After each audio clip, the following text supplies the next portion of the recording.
What's up guys? So, hindi ko na patatagalin pa. Ang gagawin natin ngayon ay gagawa tayo ng full review about sa Akaso V50 Pro. Kaya lang, bago ang lahat, mag-a-unbox muna tayo. Siyempre, i-unbox muna natin. Ipapakita ko sa inyo kung ano yung nasa loob ng box niya. Let's get it on! Okay. So, ayan guys, alright. Bubuksan na natin siya ngayon.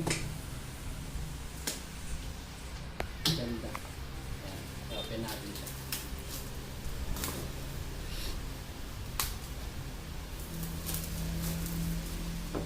So, nakuha ko lang to guys sa halagang 5,100 sa Lazada. Kasi naka-save sila guys. Pero ang original price nito is sa 6,300 ata. Ito. Open na natin.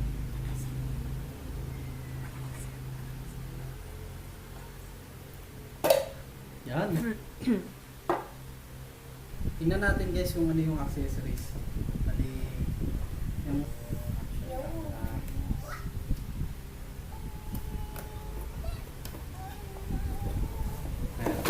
ang daming accessories. Wow.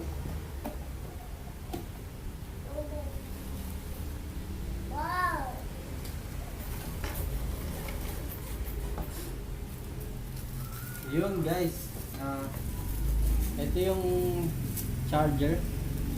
Dalawa siya. Dalawang battery, pwede mong i-charge. Tapos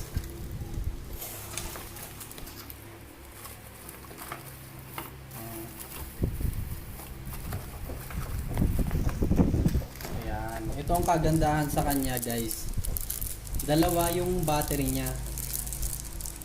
Yan, magagamit nyo talaga siya pang matagalan kasi pag nalobat tong isa pwede nyo palitan. Ayan guys, dalawa yung battery niya. So ilalagay nyo lang yun dyan. Ayan, lagay na natin dyan. Ayan, sasaksak nyo lang yun dyan. Ayan. Ayan. Pwede na for motovlogging. Meron din siyang sa pang case, waterproof, and it comes with a remote control. Ayan, para hindi na kayo mahihirapan mag pindot-pindot dun sa camera. Ilalagay nyo lang to sa wrist nyo, tapos pwede na, ready to vlog na guys. Yung kanyang charger. Ayan, charger. Ayan, kung ano-ano pa, marami. Ano.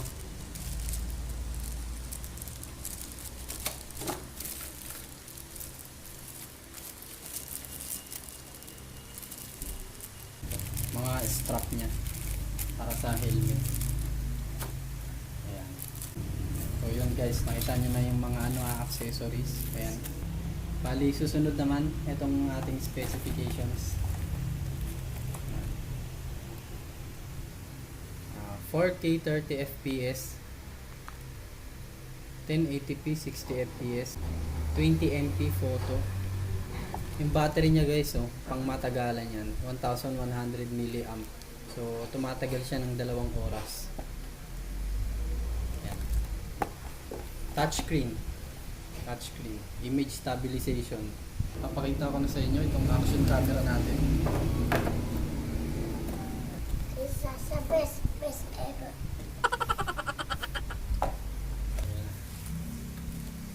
So yun na mga tol.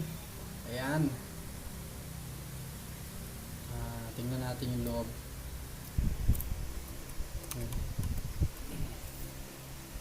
So ito guys, yan, rubber siya. Rubber. Hindi madati. Wait lang. Ayan.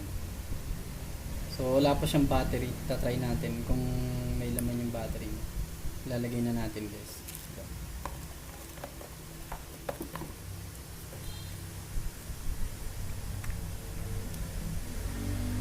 So yun.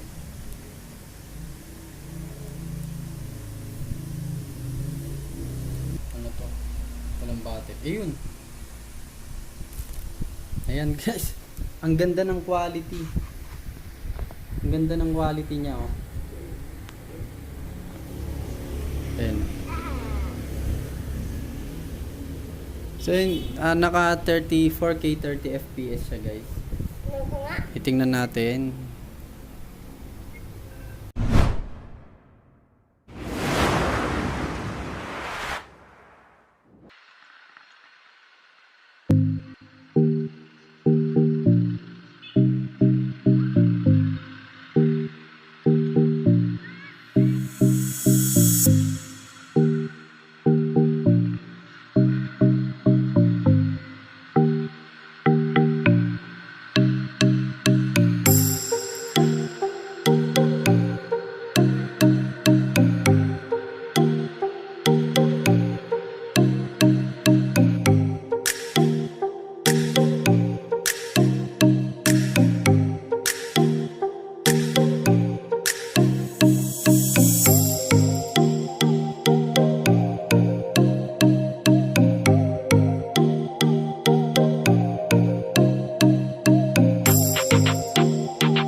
So ayun guys, kakauwi lang po natin. So i-share ko sa inyo kung ano yung experience ko dito sa ating Akaso V50 Pro. Unang-una yung kanyang battery life. Napakatagal niyang malobat guys, kasi ginamit ko siya ng 2:30 PM, na dead bat siya 4:40 PM. So yun, tapos dalawa pa yung battery niya, kaya magagamit niya talaga siya ng pangmatagalan. Tapos ito ngayon, itutur ko kayo sa aking Akaso V50 Pro. So i-open na natin yan. Papakita ko lang sa inyo kung ano yung kanyang mga settings. Ayan, Wi-Fi, RF. Itong RF alam ko sa ano to, sa remote control niya. Speaker, mic, beep. Ayan sa baba yan. Tapos ito sa gilid, yung kanyang setup. Video, ayan, video resolution, ayan, hanggang 4K 30 fps. Meron siyang 720p 120 fps, pero I suggest na okay na gamitin nyo na lang yung 1020 fps. Okay naman yung video quality niya. Ayan, image stabilization always on kasi outdoor vlogger tayo. Wind noise reduction on. So ito guys, auto low light pala. Yung auto low light natin, i-on lang natin yan kapag gabi. Kasi kapag naka-on siya sa gabi, kahit madilim, makikita nyo talaga yung paligid. Mas lumiliwanag siya. Pero pag naka-off siya, yun, madilim. Tapos ito, photo resolution, ayan, always 20MP para maganda yung quality. Date stamp on off. General controls. Ayan, sounds. Ito angle guys, oh, naka super wide. Meron siyang wide, tsaka meron din siyang medium. Ayan. So yun lang. Pasensya na pala kayo guys kasi since power director lang naman yung gamit natin na pang edit sa video, tapos hindi ko alam kung ganun pa rin yung quality ng kanyang video, yung kung kuha natin yung 4K quality niya. So tignan nyo na lang sa description sa baba, ipopost ko na lang yung link niya para doon ko i-upload direkta yung yung video niya nang hindi ko ini-edit sa power director, para makita nyo yung talagang kung ano talaga yung quality niya. So ayun,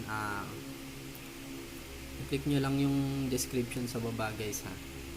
Ayan, salamat sa panonood guys. So sana nag-enjoy kayo. Kung gusto nyong bumili nito, order lang kayo sa Shopee. Kasi sa Shopee ko lang din to in order. Wala kasi dito sa ano nito, sa Pinas. Wala siyang bilihan dito sa Pinas. So, nag-in-order lang talaga to through Shopee. Salamat guys, ingat kayo palagi. God bless.